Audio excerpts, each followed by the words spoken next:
Let's dive right into this.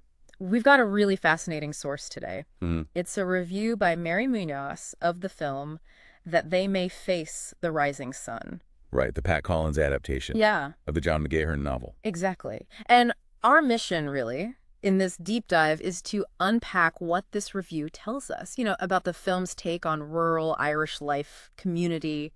And that power you find in just a quiet observation. Yeah.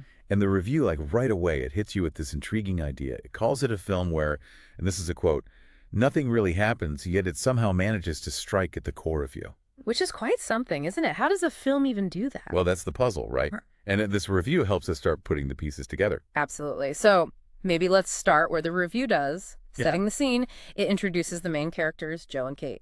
That's right. And their big move, trading the hustle and bustle of London Right? for a small farmhouse way out in rural Ireland. It's a massive change. And the review makes it clear it's not just like a random move, especially for Joe. No, it's a return home for him, a deliberate choice to, reconnect with his roots, with the land itself. It is. And what's interesting is how the review contrasts their way of doing it. They haven't come back, to laugh at the locals or impose their own way of doing things, as Munoz puts it.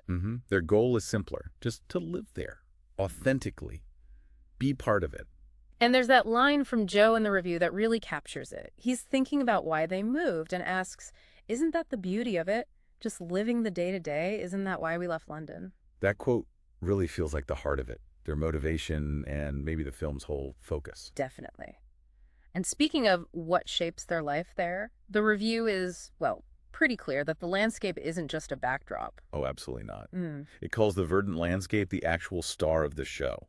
that's a big statement. How does the review say the film pulls that off? It gets really descriptive about the visuals. The colors, lush greens, earthy browns, crisp blues, weedy beiges.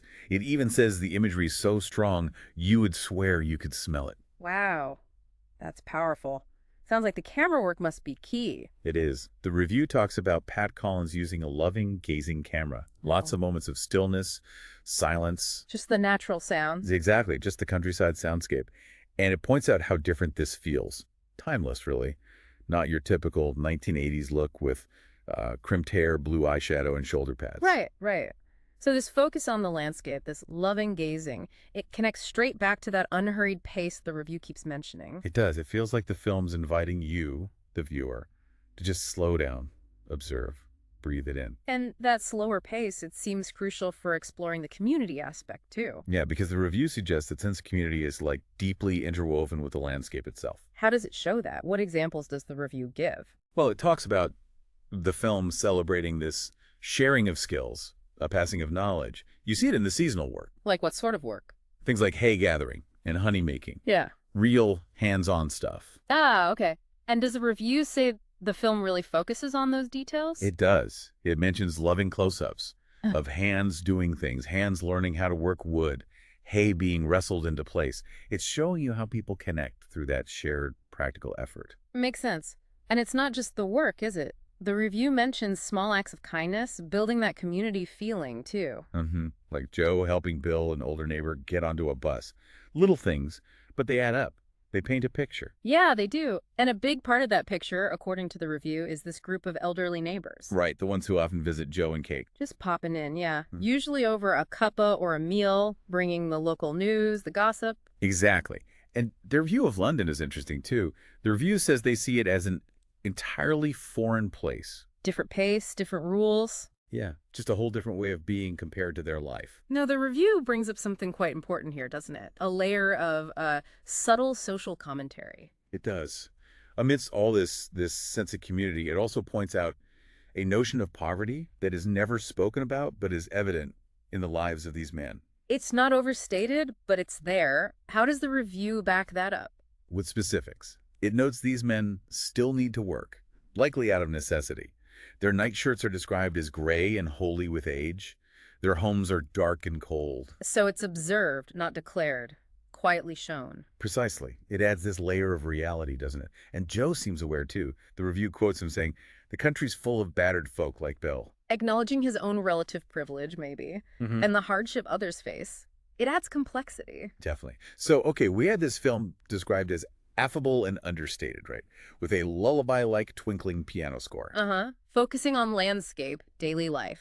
So how does the review explain that initial paradox? How does it still manage to pack emotional heft, as it says? Yeah, that's the core question, isn't it? The review really zooms in on two key events. They happen quite close together in the film, apparently. A wedding and a death. Ah, the big life moments. Exactly. And the review argues these moments strike right at the heart of what it means to belong somewhere. Universal stuff, but shown in this very specific, observed way. And how are they portrayed? Differently. Very differently, according to the review. The wedding is all celebration, layered with sound and joy. Very vibrant. And the death. That's marked by silence that takes on a layer of weight that seems palpable. So, using sound and the absence of sound to create these distinct emotional landscapes. Interesting contrast. But is there a common thread? There is, All and right. this seems key. In both events, joy and sorrow, the review highlights how the neighbors throw their arms around each other in a demonstration of pure togetherness. Ah, so it comes back to that community support. Right, that shared humanity, that mutual support in the face of everything life throws at you. That's what the review says is genuinely moving, that it really does warrant a tear or two. So even in a quiet film, those fundamental human connections have real power. It seems so. It really feels like the film, based on this review, just gives us this intimate glimpse into the ordinary, everyday lives of this village. And that goes back to the pace again, that unhurried, gentle pacing. It gives you, the viewer, time to stop and soak up the And landscape. the people in it. And the review is fair. It does acknowledge this pace may not be for everyone. Sure, it asks for a different kind of engagement, maybe. Less about plot, more about just being there. But ultimately, the review lands on this point. The film's core message surrounding community spirit is surely a universal one.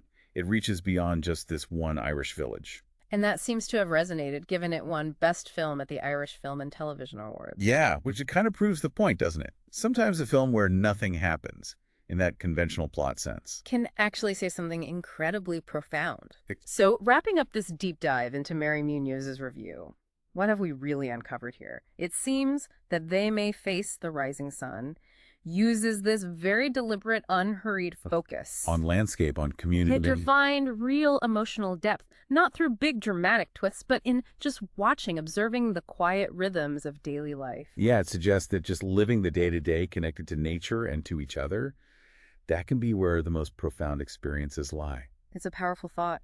And thinking about that film's focus, the slow pace, the deep community roots in that rural setting. Here's something final for you, our listener, to chew on. How does watching something like that make you reflect on the pace and the connections in your own life, whatever that looks like, wherever you happen to be?